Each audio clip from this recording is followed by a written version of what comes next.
Evening, everyone. This is Dr. Pamela Parson. We're here tonight with our Anger Management 101, and we welcome all to come and be educated and also receive awareness of what is anger and what it does to each and every one of us. And it's a lot to learn, but that's why we're offering these classes so that you can learn more about anger. We also like to remind those who have been following us what we have discussed in the past. Last week, we discussed how anger works in the conscious and subconscious mind. We also discussed the anger box and the messages learned growing up that influence how we respond to different situations today. And our objectives for tonight, and before I go into that, I would like to um, explain to those who are joining us for the first time that we are federally funded through the CDBG uh, grants, which is by the Federal Housing and Urban Development.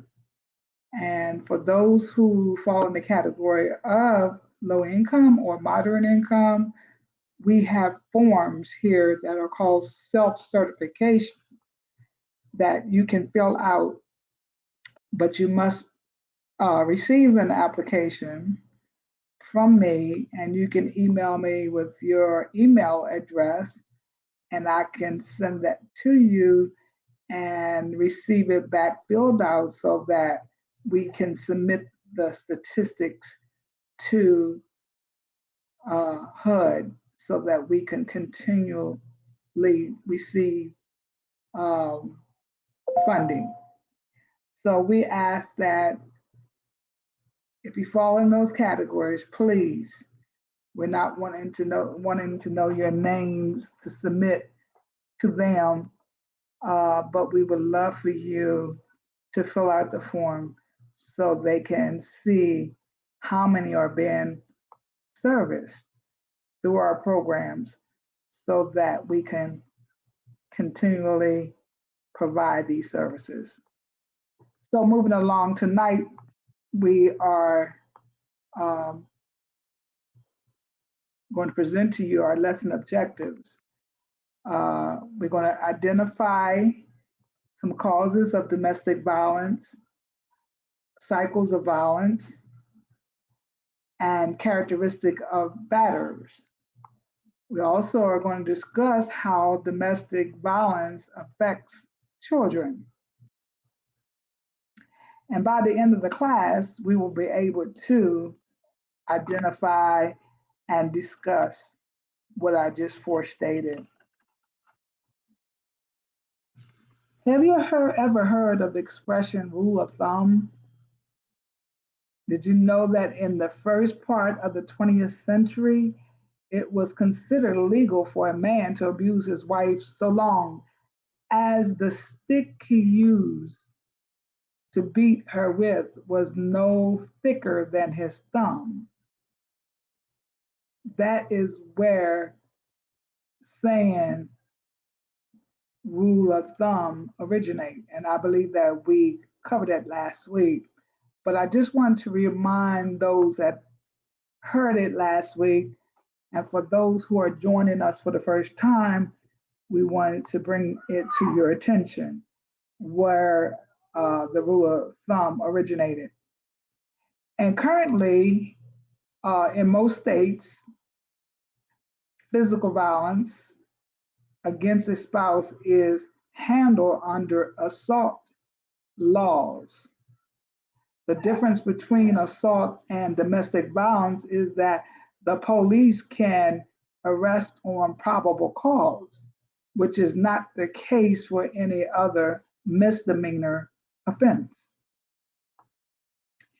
And if an officer enters the home and sees bruises, scratches, a bloody nose, or broken up furniture, he can make an arrest based on probable cause. The victim can deny the abuse or refuse to press charges, but an arrest can still take place because they have probable cause. And if this happens, the victim does not have the power to have the case dismissed. That's where the state's attorney picks up the charges and takes it from there. Okay, who is affected by domestic violence? And I would like to ask you all who are listening, are women the only victims of domestic violence? No. Battering crosses gender, racial, ethnic, religious, and economical lines. Domestic violence is committed by men and women. It is a stereotype that domestic violence is only committed by men. Recall that we discussed stereotypes in lesson 2, how anger works. Now, I want to elaborate on some physical types of abuse. People don't think that when they punch you or shove you, that that is a type of, or those are types of abuse. I had somebody to shove me one time, and I said, "You have abused me." No, all I did was shoved you. And I'm like, it's still abuse. So I think that when everyone involved knows the types of physical abuse or any other type of abuse, it wouldn't be so much violence. It wouldn't be so much abuse. Pinching. Pinching is a physical abuse. I have a little niece here that she pinches me and others, but she doesn't realize that it is physical abuse. But it is physical abuse. It hurts too. Oh, she pinches a lot. She scratches. But there are adults who do these things to their spouses, and it is physical abuse.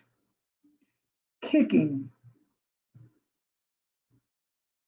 Kicking is physical abuse. We're supposed to keep our feet on the ground. That's why God provided our feet for us to walk on them. Hitting with hand or even an object, it is physical abuse. Now I want to go to another form of physical abuse, and that is abandoning in a dangerous place. Somebody leaves you somewhere that is a dangerous place. That is a physical abuse. Or even restraining a person, to keep them from leaving. Now, I know that oftentimes because our parents were taught only what they knew, only what they heard, whether it be from their parents before, the grandparents, or the guardian, or even the church. The pastor may have said it, that no matter what's going on, you have to stay in the marriage. Well, I don't believe that we're to allow the spouse, whether it be male or female, to abuse us. You can leave if you so desire, and if you can't do it alone, seek for help. But when that spouse restrains you, that's an abuse, and that is something that charges can be filed because they're holding you against your will. What is emotional abuse? I had some people to call me all kinds of names, and I believe I mentioned that one of the bishop's wife talked about my legs being crooked, and I was a child, and that hurt me. It made me very emotional because I didn't think an adult would do such, but they did, and the daughter got on them, but also she also brought it to her mother's attention. Her mother is standing right there, and of course, my mother handled it. But then they want to know, why do so many people have attitudes or anger or other things that they're dealing with? Because people don't know what to let come out of their mouths. They don't know, we used to always hear the statement, sticks and stones will break my bones, but names will never hurt me. And it has some truth to it, but not completely, because names or labeling someone, it hurts. Threatening, someone that's threatening you, that's emotional abuse. I've been threatened before and I didn't like it. Was anything done about it? It depends on if I said anything about it, or if I told my parents. You could rest assured that they were going to do something about it. I thank God for my parents. Publicly humiliating, that is emotional abuse. I know many times that we were in school, we were in youth camps, we were at young people's meetings, and those that were in leadership tend to publicly humiliate whoever they wanted to humiliate. And many showed emotional abuse. Um, Controlling somebody. I know that that can affect, but that was something that I learned at such an early time in my marriage, or even before, because I did go to certain classes and I was told, you don't let man control you. But because of some of the scriptures or the teachings that was brought to us in church by elders, bishops, pastors, whatever title they carried, they thought they were correct. They taught what they learned, and a lot of them were not educated and they didn't understand the Bible for themselves. So they taught it to the members. And then the members' children were taught by the parents oftentimes. or reinforced by the parents. But once again, I thank God for parents that taught us different about being controlled. Yes, there's a scripture talking about a woman being in subjection to her own husband, but it doesn't mean that the man controls his wife. And I think that it has been abused, it's been taken out of context. So the more that we learn, the more that we can uh, handle it in a different manner. Isolation from others. I've seen that happen so many times. Some people were not able to socialize, not able to go around their friends because the man or the woman did not want others to know what actually was taking place. So that was emotional abuse. Ignoring feelings.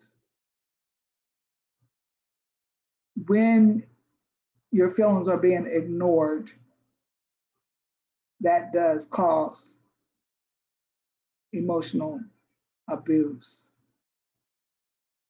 Um, Being jealous,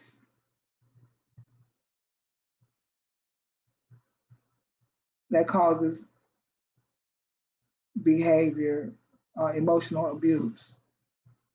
Um, because when you're jealous, you see that emotionally it does something to you.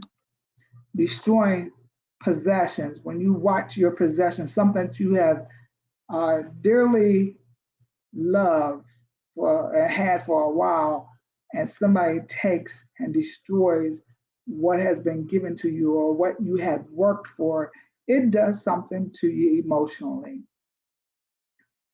And refusal to work or share money, that will bring on emotional abuse. The third category uh, we're going to talk about is sexual abuse. And what is it? Calling sexual derogatory names. That is a type of sexual abuse. How cruel can some people be? But it does exist. It happens to the best of us. Sexual advances after told no. I don't think many of you who have gone through it realize that after you've been told no, and then someone makes sexual advances, that is a type of sexual abuse. Unwanted or uncomfortable touching. How can you hurt somebody with words or physically hurt somebody or emotionally hurt, not just with words, but in any kind of way? And then you're going to try to touch. And because the spouse is not wanting it or is uncomfortable with it, then it becomes sexual abuse. So then the individual who's guilty of doing all the abusing force themselves upon you. So that's forced sex. I have a question that I want to ask right now. Why does domestic violence happen?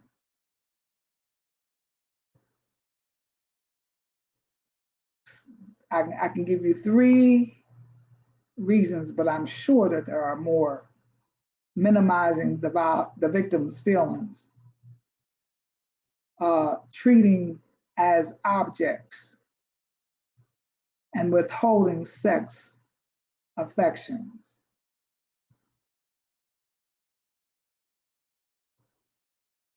I'm going to take a minute for you all to write down why you think domestic violence happens and allow you to answer, then respond if you want to in the comment section.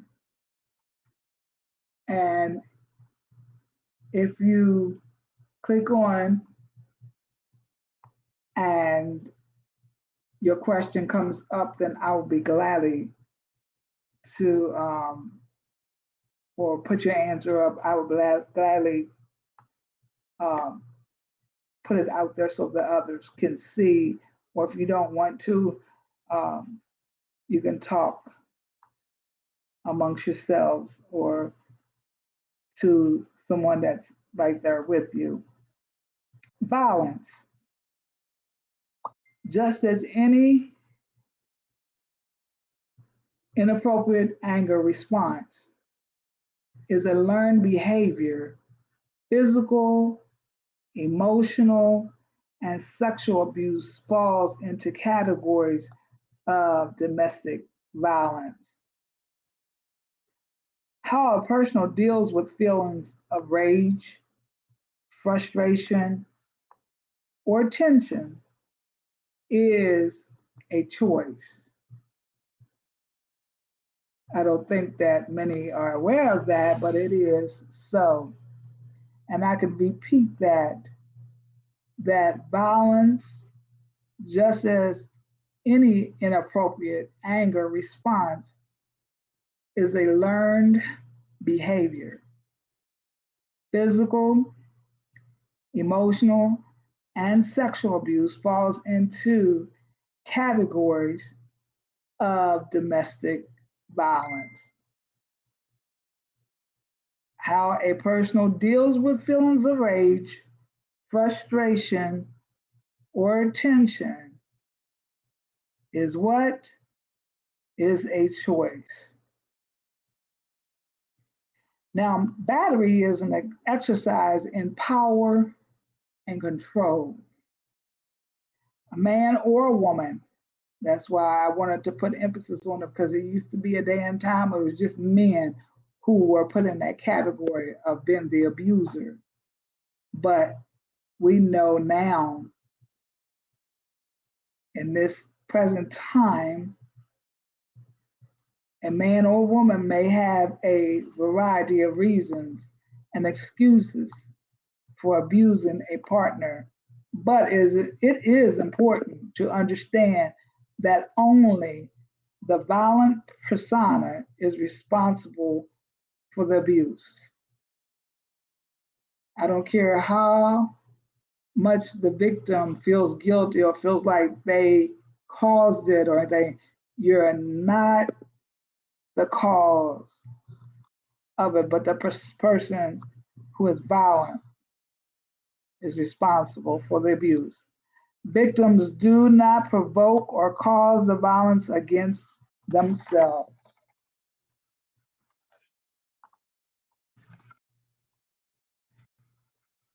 I wanted to note here also, all people experience strong feelings of anger and frustration at some point in their lives. Domestic violence, however, is a system of abusive behaviors which are used to maintain power and control.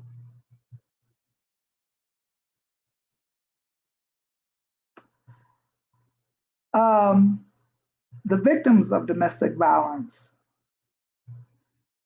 they come from all walks of life. It's not just one culture, it's not one environment, but victims come from all walks of life. And I would like to briefly discuss some of the risk factors of domestic violence and who is at risk and why. Okay, there are two main risk factors of being a domestic violence victim. One, and you can write this down if you would like, having been abused or witnessing abuse as a child. And we fail to realize that what a child sees, it is trauma to them. It is not only trauma, but it can be an emotional abuse to them. And also, being female is another risk factor. Why does anyone stay in these relationships? Let me share something with you on a slide. I hope that it will come up. If not, we're not going to prolong our time. We can keep it moving, but hopefully we can pull up the slide so that you can see some visual aid. Okay.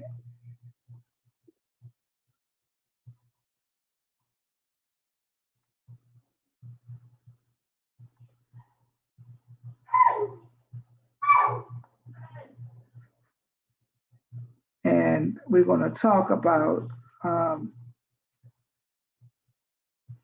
why people stay.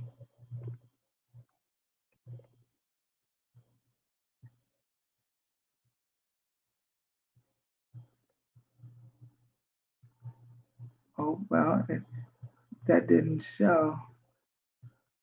Let's see.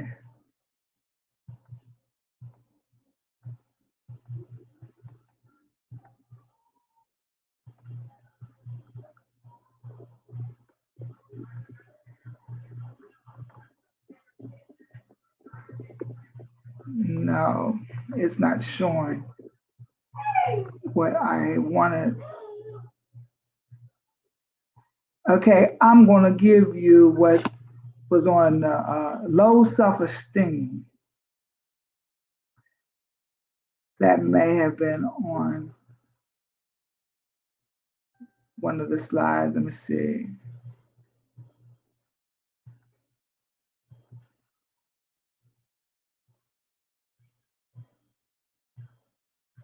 No, not on that one.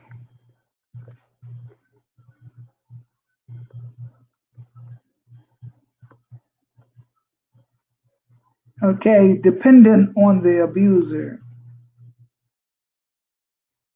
Before I move ahead, when you don't look like Sally or Jan or Harry, whomever you comparing yourself with, you tend to have low self-esteem. And I was reading a lesson that I heard a preacher preached. He preached on it last week, and it was talking about two sisters. And I know some of you may have heard of it, some of you may have not. However, Leah and Rachel were sisters, but Leah didn't have what Rachel had, and her self-esteem was not good, and her father rejected her. She felt unloved, and many tonight have the same feelings. They have low self-esteem because they were not accepted by family, friends, or society. But she gave something up after she got married to this man, this king, because she thought that's what he wanted. Because her sister could not give him what he wanted, but he wanted her.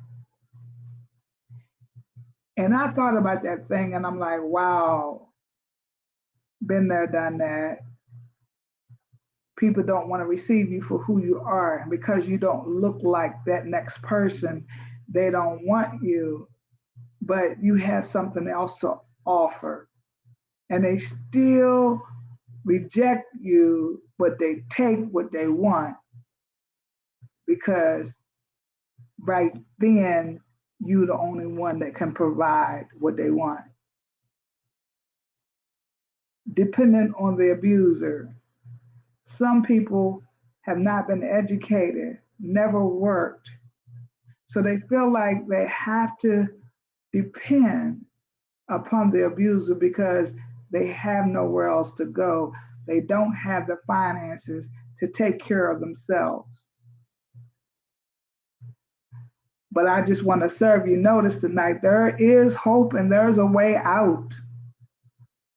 There's help out there. You just got to get with the right people to bring about change. Another reason why the victim stays is fear of greater danger if they leave. That's when you got to take it upon yourself and say, do I really want to stay in this abusive relationship? Report whomever is doing it so that you can get out of the situation because you alone can't fix it. You need help. So that's why we are bringing awareness and we are educating you to what is available out there for you to make a difference in your life, to uh, get your self-esteem, to not be dependent on the abuser and not be fearful of leaving. Also, I think that I touched a little bit, and I remember I was in an interview this morning and I was talking about religious and cultural beliefs. Yes, because of religious and cultural beliefs, we were not supposed to do this and not supposed to do that. But you know what? I made a choice because I wanted to be normal. I wanted to be uh, not an abusive relationship. And I said that if I had to be alone for the rest of my life, I would be. But I don't believe that God intended for us to be alone. And I believe that some things that were taught to us, whether it was a religious or a cultural belief, that you can't get remarried unless your husband is dead. I don't agree with that. And we won't go into that, but you know, it's important for us to learn things for ourselves, not take what man has taught us necessarily, uh, but find out the facts for yourself. I hope someone is getting the message and understanding the message that's being given tonight. And when I say message, I don't mean necessarily the word of God, I mean what has been taught from the class tonight and the material that we purchased. It's not necessarily on a biblical standpoint, but it is an educational tool that we're using to present to you. Also, many feel the lacking of emotional support. And because they don't have the support emotionally, they feel like I can't deal with it. I can't deal with, crying all the time. Uh, just their emotions are out of order. But you can handle that too by going to talk to your doctor or talk to someone that you can trust that will hear you and know your story, because they don't know your story unless you share it. But you can't share it. I don't care if they are not to repeat or uh, deal with it the way that some do. However, there's somebody that can support you in whatever area that you need supporting in. And the last one that I know is a reason why people stay in abusive relationships, hope that things will change. Sometimes it is good hope, but I say this, that I had to change things in order for me to be healthy or functional, to be normal. And there's nothing wrong with adapting to change. We have about 10 more minutes before I have to wrap up things. There may be some questions or some comments. I'm going to open up right now. Someone may have a question, because I realize we have covered much tonight, and it is something that we can take and dissect it and see what are we going to do about our situations.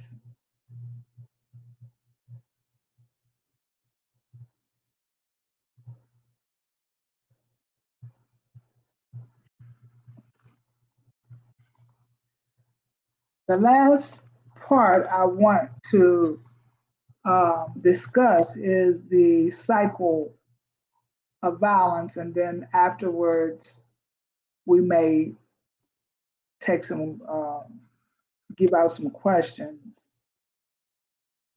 and that's where we will leave off until next time. Honeymoon period, calm stage, denial of violence. Abuser says they are sorry and will never do it again. And then the next cycle is the tension building, increasing hostility, anger, blaming, and arguing.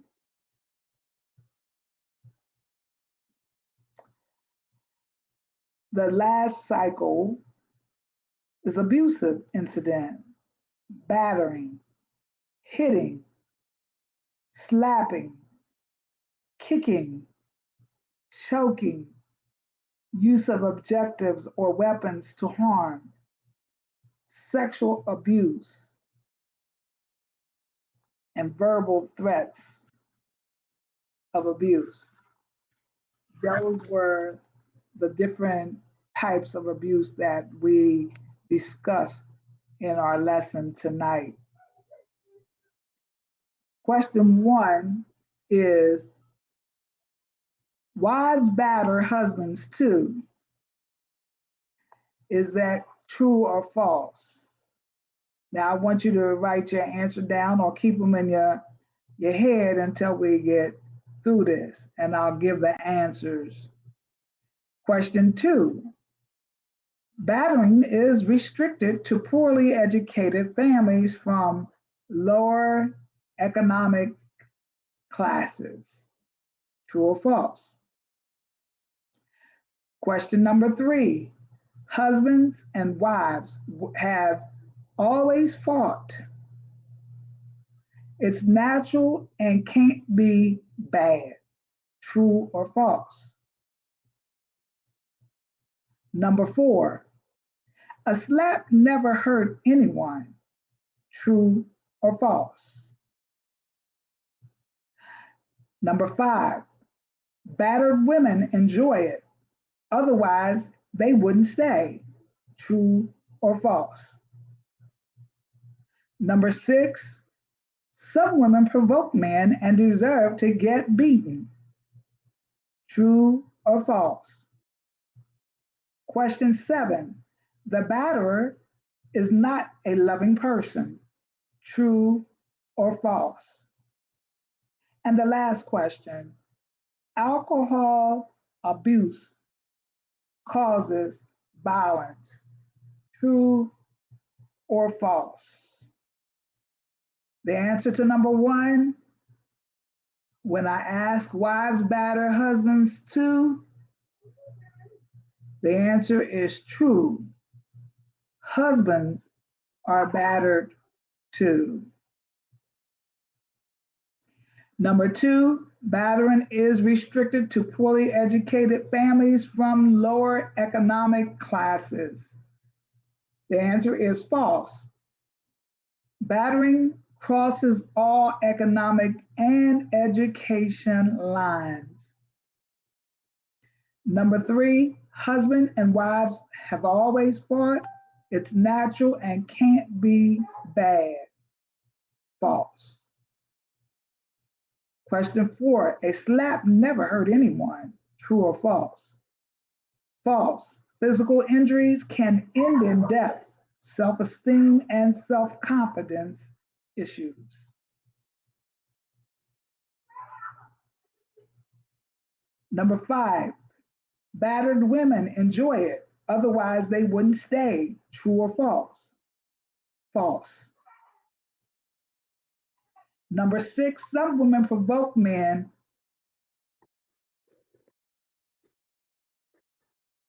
I'm sorry, I was losing my power. Number 6, some women provoke men and deserve to get beaten. True or false? The answer is false. No one deserves to get beaten.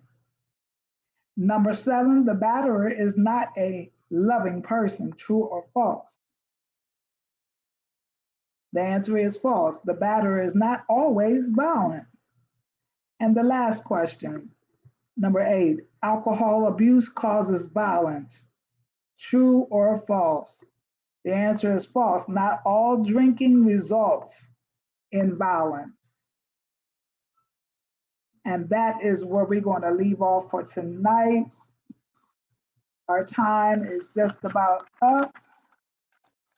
And we're going to pick up next week, still talking about domestic violence. And I hope that everyone who is listening and those who may listen later will pick something out that has been informing to them and that they will make some changes for the better. They will not allow themselves to stay in an abusive relationship, but they will find some support. They will find someone who will listen and report the abuser so that you can emotionally, physically, in every way heal and become a healthy living being. So we just like to say that our time is up again and that we will be back next Tuesday. No, this is Wednesday. I'm sorry. Wednesday at 7:30 p.m. And keep thinking, keep playing what you heard tonight over in your mind. And if you can't remember it, just go back to the video or to the stream. If you're listening to it on YouTube, you can go back to YouTube because I'm sure the recording is still there, or on Facebook, wherever you may receive this broadcast on. Go back to it and keep looking at the material that was given out so that you can come back a new person, a strong person, and take it from there. We're coming back tomorrow night with Parsons Acts, which is Parsons Alcohol Chemical Training Services. And I have said many times, and for those who are joining us for the first time, Wounded Families is on Monday nights, as you can see in our background. And we're not doing the classes for an hour and a half, but 45 minutes. But we can do as much as we can in the 45 minutes to educate you and to bring awareness. And Wounded Families usually have somebody who is anger from the trauma that they have gone through. So Wednesday night classes are for those who have anger and they want to get rid of the anger. Also, those who are alcoholics, drug users, abusers, they usually have impacted their families. And that's why we have Wounded Families. So you see all of it goes hand in hand. And if we can get to the root of the problem and learn more about what's going on, then we can point you in the right direction to get mental health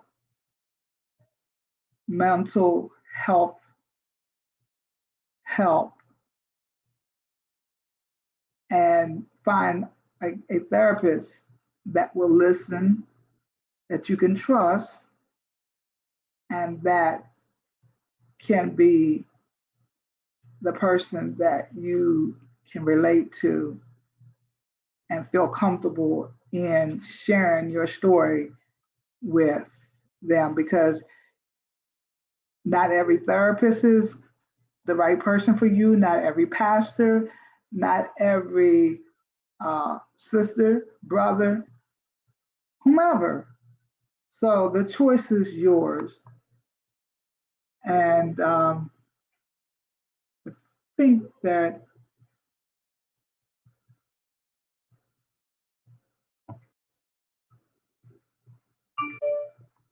okay, I think I have a comment here.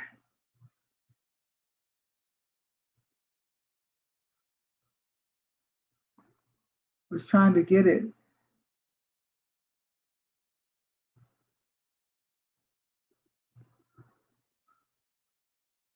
Well, I don't see it, but somebody is responding, or it might be showing that our time is up. So we're going to end right now, and we'll see you next Wednesday at 7:30. The same place or platform that you saw us on tonight. Be blessed.